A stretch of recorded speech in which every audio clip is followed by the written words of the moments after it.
It seems that a woman visiting a zoo noticed an attendant sitting quietly by himself in a corner crying.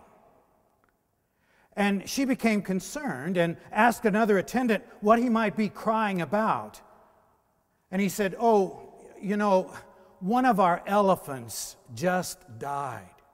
"Oh my," she exclaimed, "he must have really cared about that elephant." "Well, yes," the attendant said, "but it's not that. You see, he's crying now because he has to dig the grave." And that's going to be quite an undertaking.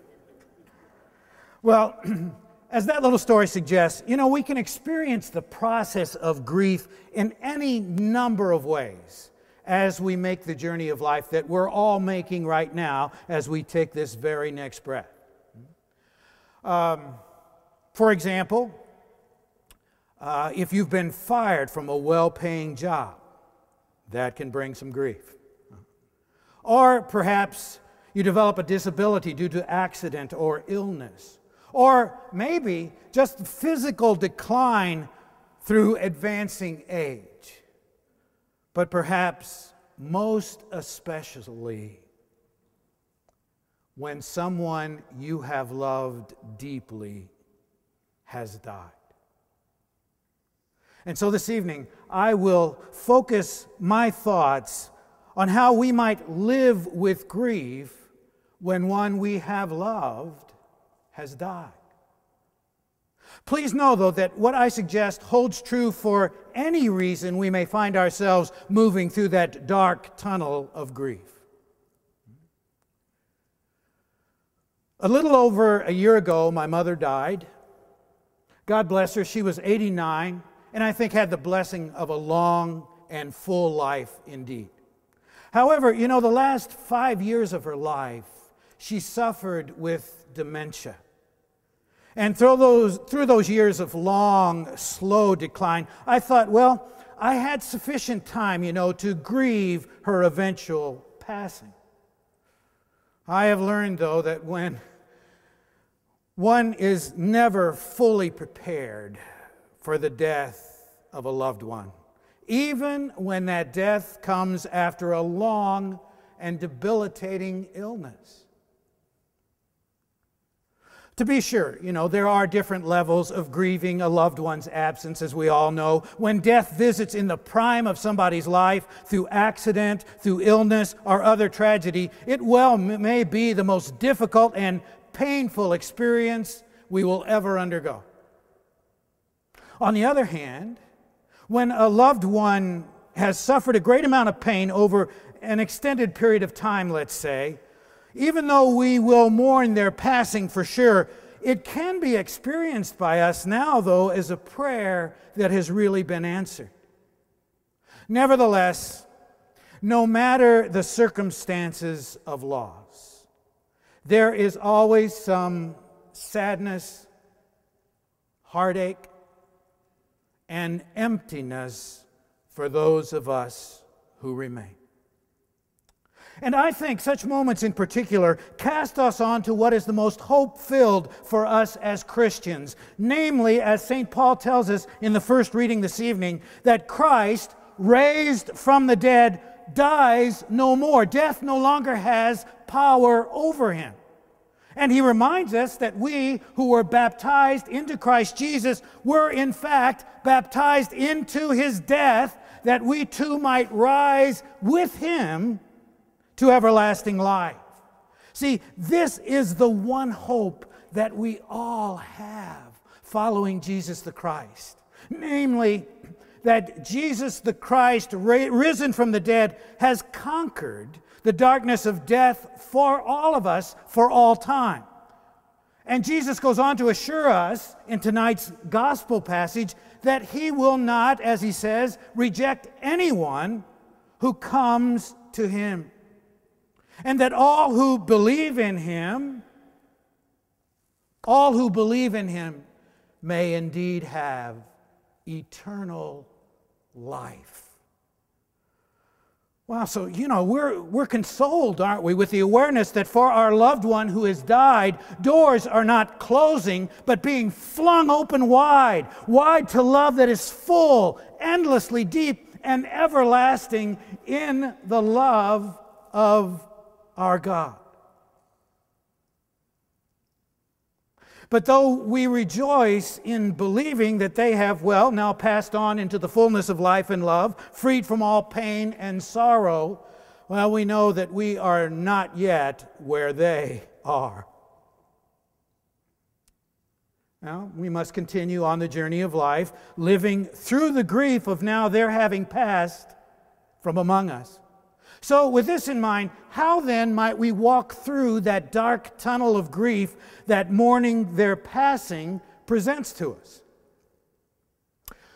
Well, let me begin by saying that there is no one right way to grieve. There's just your way.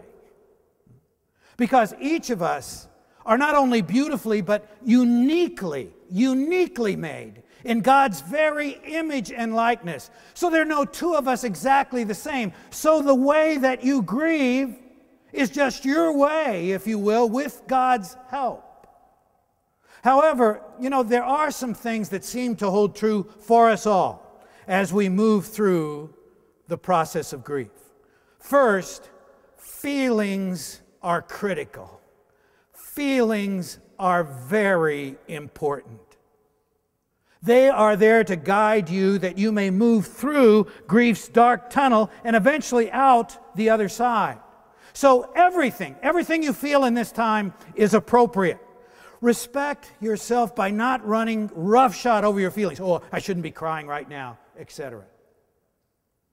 Rather, accept them as best you can, even though you may not want to, for they are there to be felt. They need to be felt. Normally we don't like the deep, intense, and what we would often label unpleasant feelings of grief. And you may experience a number of these feelings a number of different times during the grief process. Feelings like sadness, anger,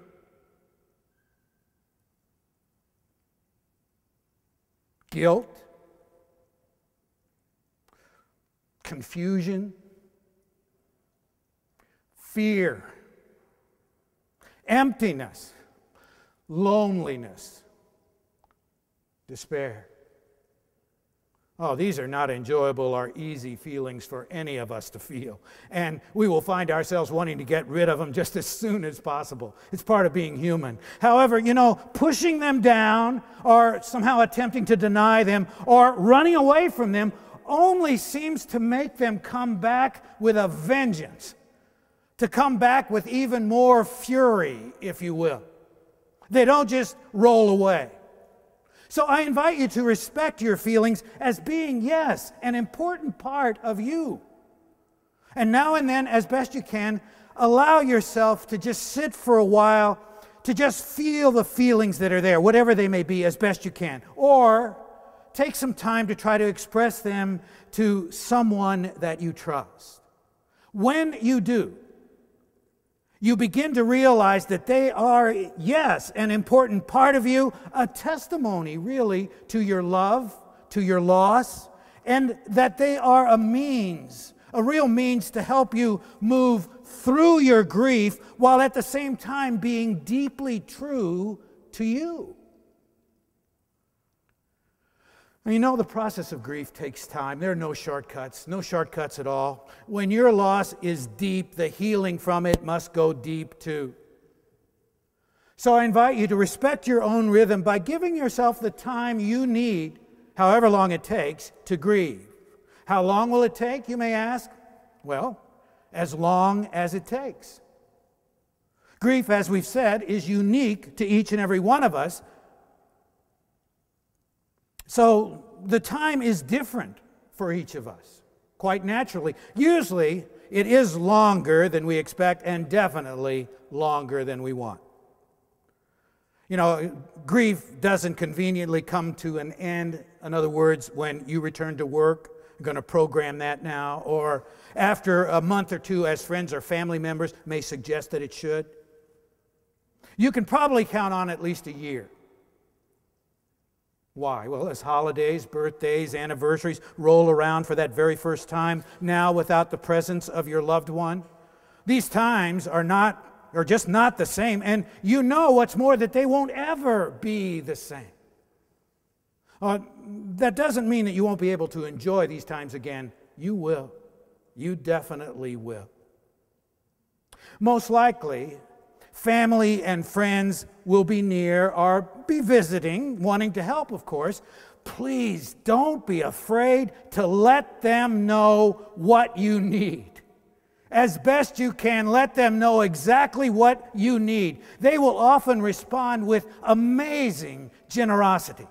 See, loving you as they do, they naturally want to help, but often they may not know exactly how. If you let them know specific things that they can do, you'll be doing not only them, but in the long run, you a favor as well, a real favor. And let the tears flow. Tears are always healing. And they can help you release intense feelings, especially. And by so doing, help you to begin, little by little, to put life in its proper perspective. You know, scientists who study such things have found in tears certain brain chemicals, they say, that are natural pain relievers. As one person put it, tears help us to laugh again by building a bridge from sorrow to joy. They help you put your loss, you see, in a special place. You don't forget about your love or your loss, but now you're a little more free to live. You know, at times you may find that your tears make other people uncomfortable, and therefore quite often will make you uncomfortable too. But that doesn't mean that you shouldn't cry. For example, usually in our culture, we men are expected to be strong in such times, which usually means, keeping a stiff upper lip, as we say. But we too are very human, and we need to cry as part of our grieving. Maybe not in the large group. We don't feel comfortable there, but perhaps finding a place where we can do so privately or with a spouse or close friend. See, tears in these times are not a sign of weakness, but a sign of real, genuine love, which, by the way, takes both real strength and real courage. I think writer Jean Jones has some really good advice. She says, cry when you have to, and laugh when you can. Cry when you have to, and laugh when you can. And especially, get whatever anger, because that's often the most intense of your feelings, and it can kind of run away with you. Get whatever anger you have there out in as healthy a way as possible. Anger is very normal in times of grief, because loss often seems unfair, darn it, by our human standards. And so initially we usually want someone to blame. We're going to blame the doctor, the drunk driver, even our loved one for having now left us, and perhaps especially God. We may think, okay, if God didn't cause this, God certainly allowed this because God's in charge, right? First, find some healthy physical outlet for your anger. Beat the pillows on the bed, slam a tennis ball against the basement wall, wham a punching bag, chop wood. In other words, help burn away the anger through some vigorous exercise. And especially when it comes to God, please trust God enough to get angry at God. God, loving you as God does, understands your anger and frustration. So give voice to your anger at God. If you don't do this, the anger that is there doesn't just go away. Gradually, it builds up a kind of invisible wall between you and God, keeping God out when you might well need God the most. We can't separate our bodies from our bodies or our emotions when we pray. So shout if you feel like it. And tell God as best you can whatever you're feeling from your heart. It may not be all that rational. It's from the heart. And it may be the deepest prayer, and yes, it is a prayer. It may be the deepest prayer that you ever make. Because it is also a way, you see, of opening up to God, to let God, who is right there with you, in the way that God needs to be in for you at this time. During these times, no matter how difficult the feelings, believe that God is with you, even though you may not feel God's presence. That's often the big issue. The last words of Jesus to us in Matthew's gospel, you'd say, okay, these are important here. His very last words are no. No, not wonder about, wish for, hope for, but know that I am with you always until the end of time. We have the Lord's assurance that He will indeed be with us always.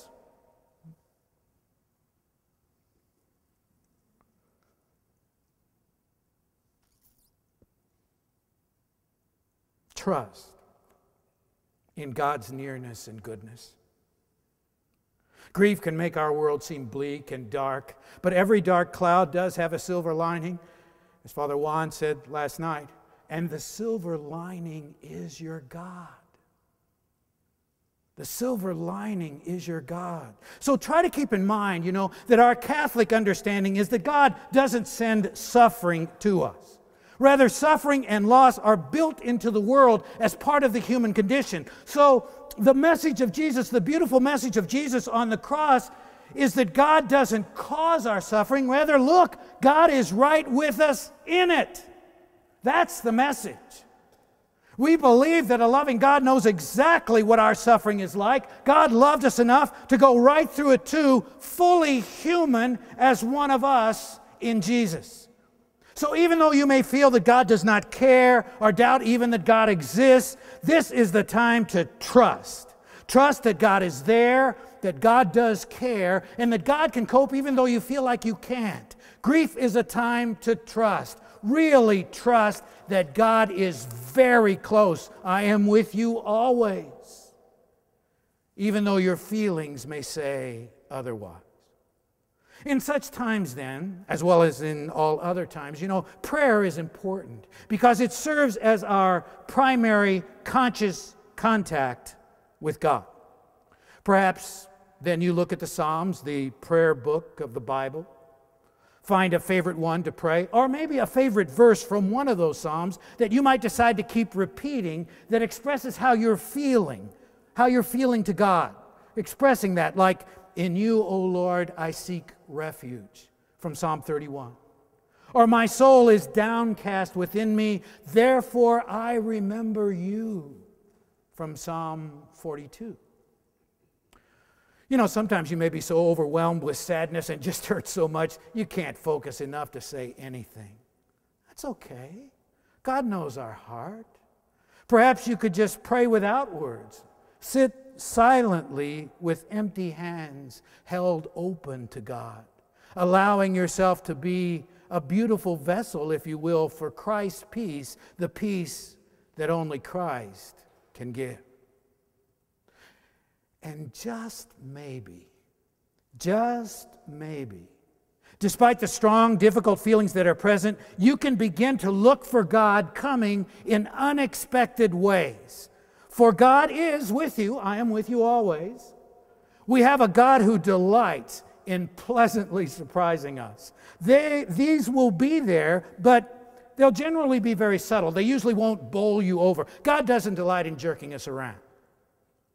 God respects you and the feelings you need to feel that are part of you to help get you through in this difficult time. So, when someone phones or writes a card out of the clear blue you haven't heard of from in a long time, or when you can't sleep one night and you go out and you look at the night sky and the stars are kind of dazzling and they hold your attention and you appreciate their beauty, Or despite your melancholy, something happens. Somebody tells a story or something happens that you can't keep yourself from laughing. You ever heard the story that Mark Lowry, the comedian, tells about when he was a young boy? He said, I never did like to go to church. And every so often I'd say to my dad, Dad, I'm too sick to go to church today. And his dad would always have one standard stock response: throw up and prove it. And he said, if I didn't throw up, I went to church. And if I did throw up, he'd say, "No, don't you feel better? Let's go to church." There are times like that when you just can't keep yourself from laughing. Realize this speaks too of the presence of God with you. One person told the story of a woman who was in much grief, who looked out her window one day and saw a spider spinning a web. Now, normally that would be a turnoff, that image for her. But this day she focused on it, perhaps because it was real early in the morning and the threads were wet with dew and sparkling in the sunlight. And as she looked, as she watched, she began to think, she said, of her own life as being woven into God's heart, like that spider was weaving the web. And she said during her grief, this insight helped sustain her in peace and helped her to believe in times, now and then, that God was there, especially when she felt prone to despair.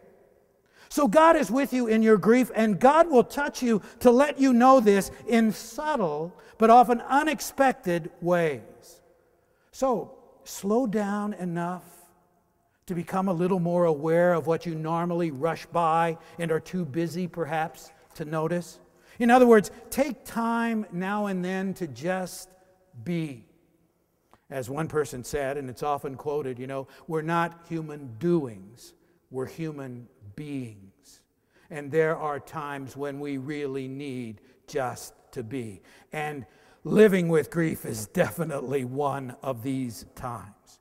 So sit quietly, in other words, now and then, alone. TV, radio, computer, even the cell phone off. And let the peace-filled silence of the presence of a loving God begin to enfold you. See, just like you as a parent lovingly keep watch with your little ones in their time of sickness, God too is right with you. We are God's children. Huh? God is right with you, keeping watch over you in ways you are often unaware as you grieve the death of one you love. Lean on God. That's why God's there. Lean on God. Believe in God's compassionate presence with you in Jesus, leading you out of this dark tunnel of grief. And please try to remember to be gentle and patient with yourself in this grieving process.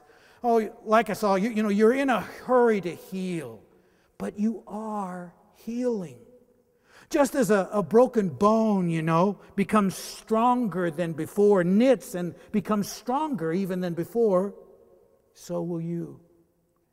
There will come a time when you will be able to think of your loved one without such deep pain and emptiness. With God's help, you will move out of that dark tunnel of grief into the light of new life, a time when you will be able, yes, to laugh and love, and therefore to truly live once again. Thanks be to your loving God.